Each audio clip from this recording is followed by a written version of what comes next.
Good morning. শ্বশুরবাড়িতে গিয়েছিলাম ননদের বিয়ে উপলক্ষে। তো বাসায় ফিরেছি প্রায় 10 দিন পর। তো আজকে থেকে আবার রেগুলার ব্লগ দেওয়ার চেষ্টা করব। তোমরা আমার পাশেই থেকো, আমাকে সাপোর্ট করো। তো আজকে আমি যা যা করবো সেটাই তোমাদের সাথে শেয়ার করব। তো শ্বশুরবাড়ি থেকে অনেক কিছু এনেছি। তো তার আগে একটু চা করি, চা খেয়ে তারপর বাকি সব কিছু শুরু করবো। সকালের শুরুতে একটু চা না হলে যেন আমার চলেই না। জানো তো, আমি আগে লাল চা একদমই খেতে পারতাম না। আমার কাছে লাল চা না একদম স্বাদ লাগে না। দুধ চা হলেই মনে হয় যেন না মনটা তৃপ্ত হয়ে গেল। কিন্তু সময়ের সাথে সাথে বুঝলাম দুধ চা খেলেই আমার প্রচণ্ড গ্যাসের সমস্যা হয়। আর তখন থেকেই একটু করে আদা দিয়ে লাল চা খাওয়া শুরু করেছি আমি। আর এখনও সেই অভ্যাসটাই আছে। তবে দুধ চা যে খাই না এমনটা না, প্রায় প্রতিদিনই, বলতে গেলে সপ্তাহে 3-4 দিন আমার দুধ চা খাওয়া হয়ে যায় বিকালের দিকে। তো এবার শ্বশুর বাড়ি থেকে আসার সময় অনেক কিছু নিয়ে এসেছি। আমাদের এখানে বিটরুটের কেজি প্রায় 100 টাকা 120 টাকার মতো, কিন্তু শ্বশুর বাড়িতে গিয়ে শুনি মাত্র 40 টাকা কেজি। তাই এই সুযোগটা হাতছাড়া না করেই আমার শ্বশুর বাবাকে বললাম, বাবা তুমি আমাকে প্রায় অনেকটা বিটরুট এনে দিও। তো বাবাও এনে দিয়েছে প্রায় 5 কেজি। আর আনতে এতটাই কষ্ট হয়েছে, ব্যাগটা এত ভারী ছিল। আর আমার শাশুড়ি মা তার নিজের জমিতে, তার ছোট্ট একটা জায়গা আছে, সেখানে সে তার সব কিছু শাকসবজি করে একদম সার ছাড়া, কোনো রকমের কীটনাশক ছাড়া।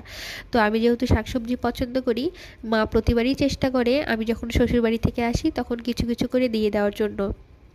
তো এবারও দিয়ে দিয়েছে একটা বড় সাইজের পাতাকপি। আর আমার ঠাম্মা শাশুড়ি দিয়েছে একটা বিশাল বড় সাইজের পেঁপে।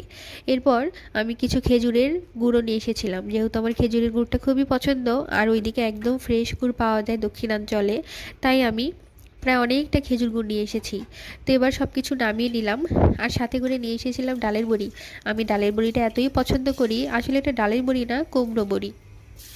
তো কুমড়ো বড়িটা আমার মাছের ঝোল, শাকের ঝোল, যে কোনো কিছু দিয়েই যেন অমৃত মনে হয়। এটা ছাড়া আমার চলেই না। আর তাই আমার শাশুড়ি মাও আমার জন্য অনেকগুলো করে তৈরি করে রাখে। তো এবার গিয়ে যখন চলে আসবো তখন হাতে প্রায় অনেকটা ধরিয়ে দিয়ে বললো, এটা খেয়েও ভালো মতো। তো যাই হোক, এগুলো হচ্ছে আমার মায়ের ভালোবাসা। মানে কোনো শাশুড়িও যে তার বউকে এতটা ভালোবাসতে পারে সেটা মনে হয় আমার শাশুড়িকে না দেখলে বোঝাই যেত না। ননদের বিয়েতে গিয়ে এত পরিমাণে মাছ মাংস খেয়েছি যে মাছ মাংসের প্রতি আর কোনো রুচি কাজ করছে না। তাই আজকে করব একদম কুমড়ো বড়ি দিয়ে পাতলা করে কুমড়ো শাকের ঝোল আর আলু পেঁপের রসা। তো কুমড়ো শাকটা রান্না করার জন্য প্রথমেই তেল গরম করে কয়েকটা কুমড়ো বড়ি ভেজে নিয়ে এরপর সেই তেলে পাঁচফোড়ন আর শুকনো লঙ্কা ফোড়ন দিয়ে আগে থেকে কেটে রাখা সেই সবজিগুলো দিয়ে দিয়েছি। সবজিগুলোকে ভাজা হয়ে এলেই তারপর উপর থেকে দিয়ে দেবো সেই শাকটা, পরিমাপ মতো লবণ আর অল্প পরিমাণে হলুদ। এবার সবটাকে ভালো মতো কষিয়ে নিয়ে জল দিয়ে কুমড়ো